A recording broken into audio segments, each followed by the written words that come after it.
હાસોટ પોલીસની ઐતિહાસિક સફળતા, 24 વર્ષથી વોન્ટેડ 72 વર્ષીય વૃદ્ધ આરોપી ઝડપાયો. ભરૂચ જિલ્લાની હાસોટ પોલીસે 2 દાયકા જૂના વણઉકેલા કેસમાં મોટી સફળતા મેળવી છે.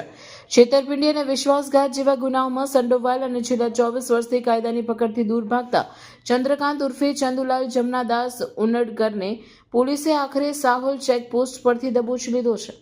72 વર્ષની વય ધરાવતો આરોપી વર્ષ 2002થી પોલીસને થાપ આપી રહ્યો હતો. રાજકોટના મિલપરા વિસ્તારમાં રહેતા ચંદ્રકાંત ઉનડકર સામે વર્ષ 2002માં હાસોટ પોલીસ મથકે આઈપીસીની કલમ 420 અને 406 હેઠળ છેતરપિંડીના 3 અલગ અલગ ગુનાઓ નોંધાયા હતા. આરોપી લાંબા સમય સુધી હાજર ન થતા કોર્ટે તેની સામે CRPC 70 મુજબનું વોરંટ પણ ઇસ્યુ કર્યું હતું. તેમ છતાં આરોપી પોતાની ઓળખ છુપાવીને છેલ્લા 24 વર્ષથી નાસ્તો ફરતો હતો. અંકલેશ્વર વિભાગના ઉચ્ચ અધિકારીઓની સૂચનાથી હાસોટ પોલીસની ટીમ સતર્ક હતી. આ દરમિયાન પોલીસ ઇન્સ્પેક્ટર MK પિયેજા અને સબ ઇન્સ્પેક્ટર PK રાઠોડને સચોટ બાતમી મળી હતી કે વોન્ટેડ આરોપી રાજકોટથી સુરત તરફ જઈ રહ્યો છે.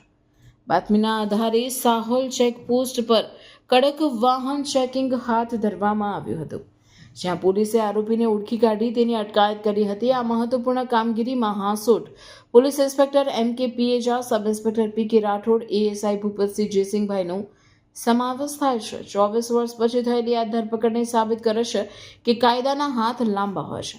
હાસોટ પોલીસે આરોપી વિરુદ્ધ આગળની કાયદેસરની કાર્યવાહી હાથ ધરી છે, જેનાથી રીઢા ગુનેગારોમાં સ્પષ્ટ સંદેશ ગયો છે. રિપોર્ટર રવિ સૈયદ, હાસોટ.